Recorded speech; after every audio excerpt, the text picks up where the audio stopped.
Hello students, welcome to the class. आज की इस क्लास में बेटा हम डिस्कस करने वाले हैं ऑन द टॉपिक एजियोट्रॉप्स। तो एजियोट्रॉप्स को एजियोट्रॉपिक मिक्सचर भी कहते हैं। ये क्या होते हैं, इनको कैसे बनाया जाता है, इनके कैरेक्टरिस्टिक्स क्या होते हैं, एग्जाम में क्वेश्चन कैसे होगी, वो सब यहाँ पे डिस्कस करने वाले हैं। So let begin. ठीक है बेटा। तो जैसा कि आपको पता है आज का टॉपिक सभी को क्लियर है। आज के टॉपिक का नाम है एजियोट्रॉप्स और एजियोट्रॉप्स को या करके हम एजियोट्रॉपिक मिक्सचर भी कहते हैं।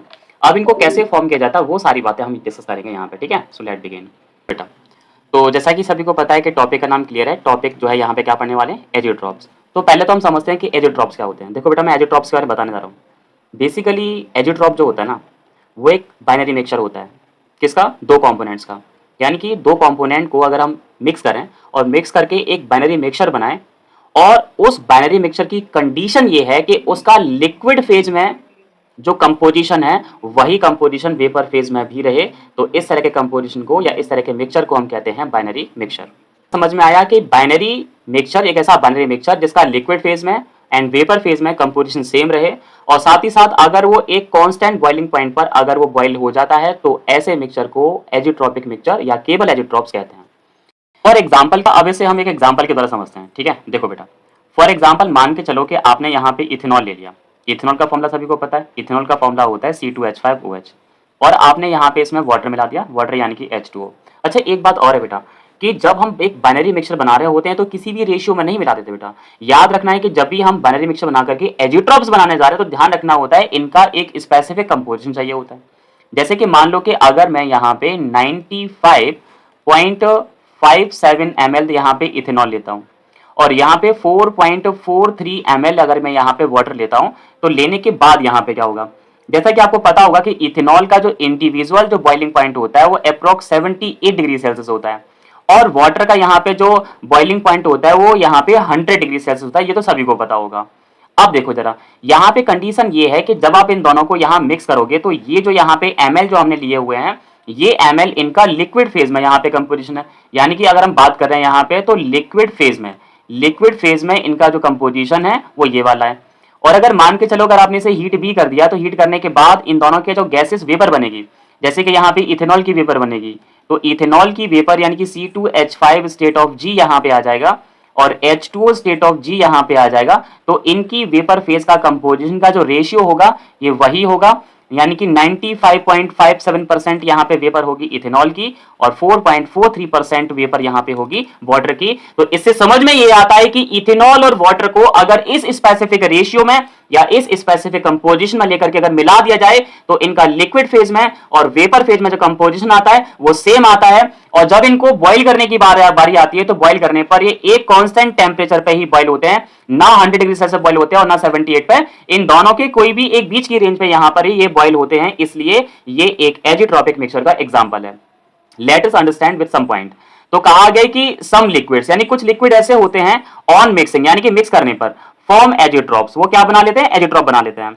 विच आर बाइनरी मिक्सचर, यानी कि जो एक बाइनरी मिक्सचर होता है, हैविंग द सेम कंपोजिशन, उनका कंपोजिशन जो है सेम होता है, in the liquid and the vapour phase, यानी कि लिक्विड और वेपर फेज में कंपोजिशन सेम होता है, एंड बॉयल और उबलते हैं एट ए कांस्टेंट टेम्परेचर, यानी कि एक ही टेम्परेचर पर दोनों बॉयल होते हैं। दोनों अलग अलग अपने टेम्परेचर बॉयल नहीं होंगे। ऐसा नहीं होगा कि इथेनॉल पहले बॉयल हो जाए 78 पे फिर वाटर बॉयल हो 100 पे, ऐसा नहीं होता। दोनों एक ही टेम्परेचर पर बॉयल होते हैं। आगे, the liquid and the vapour have the same composition, यानी कि दोनों का कंपोजिशन जो है सेम रहता है, and no further separation occurs, इनका दोबारा से सेपरेशन नहीं हो सकता। लेकिन अगली जो लाइन है बेटा, यहाँ पे ये 4 मार्क्स के लिए जेईई और नीट जैसे एग्जाम के लिए यहाँ पे आती है, ये लाइन को आप ध्यान से पढ़ेंगे। इसमें क्या कहा गया? Let have to focus. कहा गया अगर मान लो कि आपने एजियोट्रॉप्स बना लिया एंड उनको वापस से सेपरेट करना है, यानी कि वाटर को अलग करना है, इथेनॉल को अलग करना है, तो उसके लिए कौन सा डिस्टिलेशन मेथड यूज होता है, ये एग्जाम में पूछा जाता है। मतलब अगर बात करें तो यहाँ पे ये जो हमने यहाँ पे इनक्लोज किया हुआ है, ये जेईई और नीट जैसे एग्जाम में यहाँ पे पूछा जाता है, तो ध्यान रखेंगे यहाँ पे क्या पूछा जाएगा वो देखो जरा। तो कहा गया है कंपोनेंट्स फॉर्म एजियोट्रॉप्स, यानी कि जैसे मान लो कि दो कंपोनेंट है, उन्हें एजियोट्रॉप बना लिया है, तो उनके बारे में ध्यान रखना है कांट बी सेपरेटेड, उनको अलग अलग नहीं कर सकते by the fractional distillation method, यानी कि फ्रैक्शनल डिस्टिलेशन मेथड से इसे अलग अलग नहीं कर सकते, लेकिन कैन बी सेपरेटेड, लेकिन इन्हें सेपरेट किया जा सकता है बाय द एजियोट्रोपिक डिस्टिलेशन मेथड, यानी कि एजियोट्रोपिक डिस्टिलेशन मेथड के द्वारा यूज कर सकते हैं। अब जेई और नीट जैसे एग्जाम में क्वेश्चन जब पूछा जाएगा in which of the following method is used for the separation of the azeotropic mixture, यानी कि इनमें से कौन सा मेथड जो है एजियोट्रोपिक मिक्सचर को सेपरेट करने के लिए यूज होता है, तो correct answer will be the azeotropic fractional distillation method, या फिर एजियोट्रोपिक डिस्टिलेशन मेथड भी कह सकते हैं इसे। आगे अब आपको एक पॉइंट यहाँ पे और ध्यान रखना है। देखो, हमने सीखा था कि कुछ सॉल्यूशन ऐसे होते हैं जो कि राउट लॉ को फॉलो नहीं करते, उन्हें कहते हैं non ideal solution. Non ideal solution दो तरह के होते हैं, एक पॉजिटिव डेविएशन और एक नेगेटिव डेविएशन। पॉजिटिव डेविएशन कौन से शो करते हैं, जिनका वेपर प्रेशर बढ़ जाता है वो करते हैं पॉजिटिव डेविएशन, क्योंकि मॉलिक्यूलर इंटरेक्शन डिक्रीज हो जाता है। और एक होता है नेगेटिव डेविएशन। नेगेटिव डेविएशन वे शो करते हैं जिनका वेपर प्रेशर डाउन हो जाता है, और ये किस वजह से होता है कि दोनों दो कंपाउंड को मिक्स करने के बाद उनका मॉलिक्यूलर इंटरेक्शन बढ़ जाता है। अब इसी से रिलेटेड हमें कुछ पॉइंट सीखने हैं, और वो क्या है वो देखो जरा। कहा गया solution showing the positive deviation, यानी कि जो पॉजिटिव डेविएशन शो करते हैं बेटा वो बनाएंगे यहाँ पे मिनिमम बॉइलिंग एजियोट्रॉप बनाएंगे, है ना। And solution show the negative deviation, जो नेगेटिव डेविएशन शो करेंगे वो बनाएंगे यहाँ पे मैक्सिमम एजियोट्रॉप्स यहाँ बनाएंगे। इसके लिए आपको एक दो बातें याद रखनी होंगी। जैसे बेटा सबसे पहले हम बात करेंगे, हमें दो तीन चीजें पता होंगी कि जो वेपर प्रेशर होता है ना बेटा, वेपर प्रेशर बॉइलिंग पॉइंट के इनवर्सली प्रोपोर्शनल होता है। एक बात तो हमें यह ध्यान रखनी होगी। उसके बाद जैसे कि हम बात करते हैं कि पॉजिटिव डेविएशन की बात करेंगे, तो पॉजिटिव डेविएशन में क्या होता है कि जो वेपर प्रेशर जो होता है ना, वेपर प्रेशर वो इंक्रीज हो जाता है। वेपर प्रेशर क्या होता है बेटा, इंक्रीज होता है। अब एक बात बताओ बेटा, अगर वेपर पॉजिटिव डेविएशन हुआ तो वेपर प्रेशर बढ़ेगा, और वेपर प्रेशर बढ़ेगा तो बॉइलिंग पॉइंट कैसा होगा, कम हो जाएगा ना। जब बॉइलिंग पॉइंट कम होगा तो वहां पे जो एजियोट्रोपिक मिक्सचर बनेगा वो कैसा होगा, मिनिमम बॉइलिंग एजियोट्रॉप बनाएगा, यानी कि कम टेम्परेचर पर ही बॉइल हो जाएगा। सेकंड थिंग हम बात करते हैं कि अगर सॉल्यूशन एक नेगेटिव डेविएशन शो कर रहा है। अब नेगेटिव डेविएशन में हमें पता है कि यहाँ पे जो वेपर प्रेशर होता है वो डाउन हो जाता है, मतलब कम हो जाता है। अगर वेपर प्रेशर कम होगा तो बॉइलिंग पॉइंट कैसा होगा, वो इंक्रीज हो जाएगा। तो मतलब इस केस में क्या होगा, यहाँ पे बॉइलिंग पॉइंट क्या होगा, इंक्रीज होगा। और बॉइलिंग पॉइंट इंक्रीज होगा तो यहाँ पे एजियोट्रोपिक मिक्सचर कैसा बनेगा, मैक्सिमम बनेगा। और इस वाले केस में क्या होगा कि यहाँ जो बॉइलिंग पॉइंट है ना बेटा वो कैसा हो जाएगा, कम हो जाएगा। और बॉइलिंग पॉइंट यहाँ पे कम होगा तो यहाँ पे जो एजियोट्रोपिक मिक्सचर होगा वो कैसा होगा, मिनिमम होगा। ये बात ध्यान रखनी है। तो हमने पढ़ना है कि there are two type of azeotropic mixture, यानी कि एजियोट्रोपिक मिक्सचर दो तरह के होते हैं। पहला कौन सा होता है, मिनिमम एजियोट्रॉप, और दूसरा कौन सा होता है, मैक्सिमम एजियोट्रॉप। तो एक तो हो गया मिनिमम एजियोट्रॉप हो गया बेटा, और दूसरा कौन सा हो गया, मैक्सिमम एजियोट्रॉप हो गया। दोनों के बारे में ध्यान रखनी है। मिनिमम एजियोट्रॉप कौन बनाएगा, जो राउट लॉ से पॉजिटिव डेविएशन शो करेगा, और मैक्सिमम एजियोट्रॉप कौन बनाएगा, जो राउट लॉ से नेगेटिव डेविएशन शो करेगा।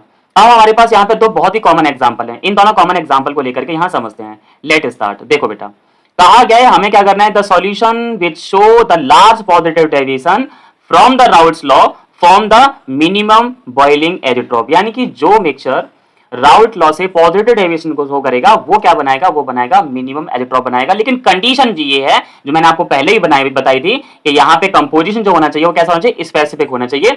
इसका मतलब ये होगा कि किसी भी रेशियो में दो कंपाउंड को मिलाने पर एजियोट्रॉप नहीं बन जाता, यानी कि एक स्पेशल हमें कंपोजिशन चाहिए होता है। जैसे कि यहाँ बात करेंगे कि अगर हम इथेनॉल को और वाटर को लें बेटा, तो इथेनॉल और वाटर का जो कंपोजिशन जो होना चाहिए वो 95.57% हो, यानी कि इथेनॉल का वॉल्यूम होना चाहिए 95.57 ml, और रिमेनिंग अमाउंट यानी कि 4.43 ml जो होना चाहिए वो वाटर होना चाहिए, अगर आप यहां इनको लेते हो। तो हमें पता है कि भाई जो इथेनॉल है ना, इथेनॉल का जो बॉइलिंग पॉइंट है वो 351.52 केल्विन होता है, और वाटर का बॉइलिंग पॉइंट हम जानते हैं, वाटर का बॉइलिंग पॉइंट होता है 373.15 केल्विन होता है। लेकिन जब दोनों का यहां मिक्सचर बन जाता है तो मिक्सचर का जो बॉइलिंग पॉइंट जो आता है वो 351.35 केल्विन होता है। तो अगर मिक्सचर के बॉइलिंग पॉइंट को इथेनॉल के बॉइलिंग पॉइंट के साथ या वाटर के बॉइलिंग पॉइंट के साथ अगर कंपेयर करोगे तो आप देखोगे कि मिक्सचर का बॉइलिंग पॉइंट वाटर के बॉइलिंग पॉइंट से भी कम है और इथेनॉल के बॉइलिंग पॉइंट से भी कम है। इसका मतलब इन दोनों का मिक्सचर, इन दोनों का बाइनरी मिक्सचर जो है वो एक मिनिमम एजियोट्रॉप्स बनाता है या मिनिमम बॉइलिंग एजियोट्रॉप का फॉर्मेशन करता है। इसकी वजह है वेपर प्रेशर में इंक्रीज होना, और वेपर प्रेशर में इंक्रीज होने की वजह है इन दोनों के बीच का मॉलिक्यूलर इंटरेक्शन डिक्रीज हो जाना। तो ये इन दोनों का जो मिक्सचर है वो क्या बनाएगा, यहां पे बनाएगा लाइक मिनिमम एजियोट्रॉप बनाएगा। अगर हम बात करेंगे एक एग्जांपल और लेते हैं, मान के चलो कि अगर हम नाइट्रिक एसिड लेते हैं, नाइट्रिक एसिड का अगर हम 60% लेते हैं जिसका बॉइलिंग पॉइंट 356% है, और इसको 32% वाटर के साथ यहां पे मिक्स करते हैं, और वाटर का यहां पे जो बॉइलिंग पॉइंट है वो तो हम जानते ही हैं 373.15 केल्विन होता है। ध्यान रखना है कि मिक्सचर जो होना चाहिए वो 63 और 32% होना चाहिए, बाई मास होना चाहिए। ओके, अब अगर हम बात करेंगे इनके मिक्सचर का जो बॉइलिंग पॉइंट होगा, तो मिक्सचर का बॉइलिंग पॉइंट बेटा 393.5 केल्विन है। तो आप कंपेयर करो बेटा, अब इसे नाइट्रिक एसिड के बॉइलिंग पॉइंट के कंपेयर करोगे और अगर वाटर के बॉइलिंग पॉइंट से कंपेयर करोगे तो इन दोनों से इसका ज्यादा निकल गया है। 393 है बेटा, जो कि 373 और 356 दोनों से ज्यादा है। इसका मतलब इन दोनों का जो मिक्सचर होगा, इन दोनों का जो बाइनरी मिक्सचर होगा, वो क्या करेगा, ये मैक्सिमम बॉइलिंग एजेड ड्रॉप बना रहा है, क्योंकि इन दोनों के मिलाने पर क्या होगा, वेपर प्रेशर में कमी हुई, वेपर प्रेशर में कमी होने पर बॉइलिंग पॉइंट बढ़ गया। So these are the minimum and maximum boiling mixture या फिर एजेड ड्रॉप्स। इनको कुछ ग्राफिकल रिप्रेजेंटेशन भी देते हैं। फॉर एग्जाम्पल, जब भी कुछ इस तरह का ग्राफ दे रखा हो और उसमें जो ये वाला जो मिड पॉइंट होता है, ये अगर नीचे आ जाए तो समझ जाइए कि वो मिनिमम एजिड ड्रॉप का एग्जांपल है। ये किसका एग्जांपल है बेटा, मिनिमम एजिड ड्रॉप्स का एग्जांपल है। अगर इस तरह का ग्राफ दे रखा हो और इनका यहाँ पे जो कॉमन पॉइंट है वो नीचे से ऊपर पहुंच जाता है, तो आपको ध्यान रखना है कि वो मैक्सिमम एजिड ड्रॉप का एग्जांपल है। जैसे कि फॉर एग्जांपल यहाँ पे हमारे पास कंपोनेंट नंबर ए है और कंपोनेंट ए यहाँ पे सपोज दैट यहाँ पे वाटर है, ठीक है। यहाँ पे कंपोनेंट हमारे पास बी है और बी कंपोनेंट सपोज दैट हमारे पास इथेनॉल है, यानी कि ETOH है। दोनों को मिलाने पर आपको पता है कि क्या हुआ था, दोनों का बॉइलिंग पॉइंट कॉमन, दोनों के एजिड ड्रॉप जो बना था तो बॉइलिंग पॉइंट कम हो गया था।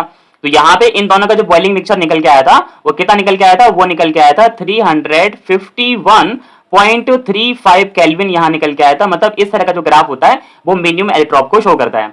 यहाँ पे देखेंगे सपोज दैट यहाँ पे ये एक कंपोनेंट हमारे पास बी है, जिसे हम नाइट्रिक एसिड मान लेते हैं, नाइट्रिक एसिड यानी कि HNO3 मान लेते हैं। और यहाँ पे कंपोनेंट ए है, जिसे हम यहाँ पे वाटर यानी कि H2O मान लेते हैं। दोनों ने मिलकर यहाँ पे क्या बनाया था, मैक्सिमम एजिड ड्रॉप बनाया था, यानी कि इन दोनों का जो बॉइलिंग पॉइंट था वो दैट इज द 393.5 केल्विन यहाँ बनाया था। तो इस तरह का जो ग्राफ होगा वो मैक्सिमम एजिड ड्रॉप को शो करेगा। तो फाइनली हमें समझ में आ गया कि what are the azeotropes. Azeotropes are the binary mixture जिनका कंपोजिशन लिक्विड स्टेट में और वेपर स्टेट में सेम होता है। एंड सेकंड थिंग, दोनों के दोनों का जो है एक कांस्टेंट टेम्परेचर पर ही बॉयल हो जाते हैं।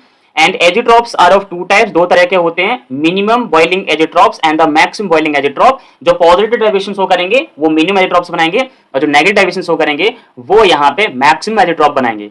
इथेनॉल और वाटर पॉजिटिव डेरिवेशन शो करते हैं, इसलिए मिनिमम एजिड्रॉप्स बनाते हैं, और नाइट्रिक एसिड और वाटर यहाँ पे नेगेटिव डेरिवेशन शो करते हैं, इसलिए वो मैक्सिमम एजिड्रॉप यहाँ पे बनाते हैं। तो I hope you people understand very well about the azeotrope. And याद रखना कि जितने भी एग्जांपल हो इनकी तरह जो कि नेगेटिव डेरिवेशन शो करेंगे वो मैक्सिमम एजिड्रॉप बनाएंगे, और जितने भी एग्जांपल मिनिमम मतलब यहाँ पे नेगेटिव पॉजिटिव डेरिवेशन शो करेंगे वो वहां पे आपका मिनिमम एजिड्रॉप्स बनाएंगे। तो I think you people understand very well. Thank you for watching this video.